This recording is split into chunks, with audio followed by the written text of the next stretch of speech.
Салам алейкум, дорогие мусульмане и не мусульмане. Убедительная просьба, досмотрите это видео до конца. В этом видео я вам расскажу о колоссальной пользе намаза для нашего организма. Перед тем, как смотреть видео, не забудьте ставить лайк. Правильно выполняемый киям – это состояние в намазе, способствует формированию хорошей осанки, что особенно актуально в детском возрасте. Вот почему молиться рекомендуют детям с 7 лет, ибо после пубертата полового созревания гораздо труднее сформировать осанку. Во время молитвенного состояния нагрузка на позвоночник распределяется более равномерно, ибо мы не можем себе позволить сутулиться. Во время состояния уменьшается внезонный возврат к сердцу. Это давление в венах нижних конечностей повышается. Они наполнены кровью, артериальное кровообращение в нижних конечностях тазовых органов усиливается. Рукут.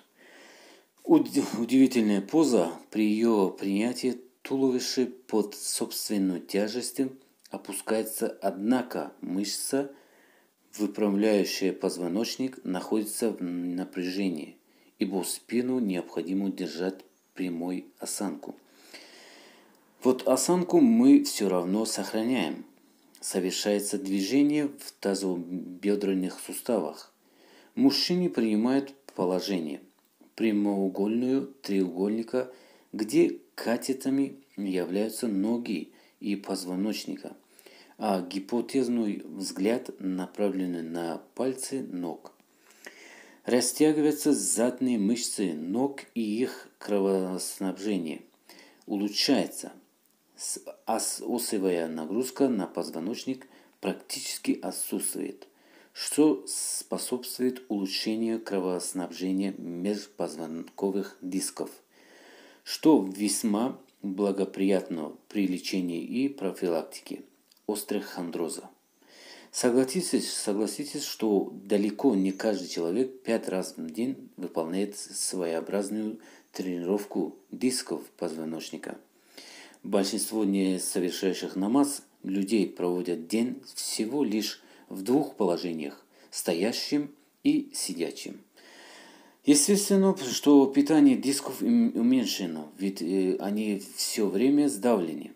По времени намаза периоды сдавления дисков чередуются в периодами отсутствия сдавления, что благотворно влияет и на их структуру во время рукут. Улучшается питание и корешков спинного мозга. Сердце смещается в сторону передней стенки грудной клетки. Нагрузка на правый желудочек несколько увеличивается, ибо растет венозный возврат к нему. Это значит, что усиливается артериальное кровоснабжение легких и обогащение кислородом крови. Приток крови к головному мозгу усиливается. Вывод из этого очевиден. Кишечник смещается в сторону передней брюшной стенки, что соответствует улучшению его перистальтики. Отток внезной крови от кишок облегчается благодаря значительному ослаблению влияния гравитации, что способствует более полному выведению токсинов. Во время рукут улучшается кровоснабжение всех органов брюшной полости и полости таза. Улучшается работа почек и печени. Кто дольше задерживается в позе рукут, сможет полно ощутить благотворное влияние ее короткое состояние, во время которого мы прославляем Всевышнего. Все органы, подвергшиеся смещению в позе рукут, теперь принимают прежнее положение. Это также способствует улучшению перистальтики кишечника. Межпозвонковые диски снова испытывают осевую нагрузку. Эта поза служит как бы подготовкой к еще более удивительной позе – суджуд. Падение ниц перед Аллахом Всевышним. Итак, при совершении суджуда человек вначале приседает, а затем, наклонившись вперед, опускает колени и ладони на землю. Прикасается лбом к молитвенному коврику, принимая положение глубокого земного поклона. И несколько секунд удерживает себя в этой позе, пока восславляет Всевышнего.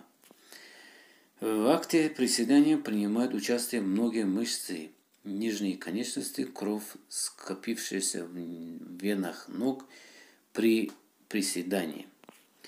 Выдавливается из глубоких вен. Это имеет очень важное значение, ибо так известно давление крови в венах крайне мало. Такое малое давление, измеряемое в миллиметрах водного столба, с трудом может преодолеть силу гравитации, двигая столб крови вверх к правому сердцу в движении крови по венам нижних конечностей. Большое участие принимают мышцы, которые сокращаются и давя на вены, как бы выжимают кровь из них, которая направляется выше, а вены при расслаблении мускулатуры наполняются новой порцией. А если человек не работает нижним конечностям, то венозный кровоток значительно замедляется. Имеется в виду, в глубоких венах кровь застаивается в нижних конечностях. В таких условиях кровь из глубоких вен пытается найти обходной путь и поступает вверх поверхности вены, который через некоторое время начинает варикозно расширяться из-за застоя крови, и мало скорости ее движения начинают образоваться тромбы, которые могут оторваться и направившись в правый желудочек, а оттуда в легочную артерию привести к тромбоэмболии. Последнее, что приводит в свою очередь к инфаркту легкого и очень часто к смерти. Теперь подумайте, человек, совершающий хотя бы намазы фразы в день, выполняет 17 ракгатов, 17 приседаний и 34 земляных поклона.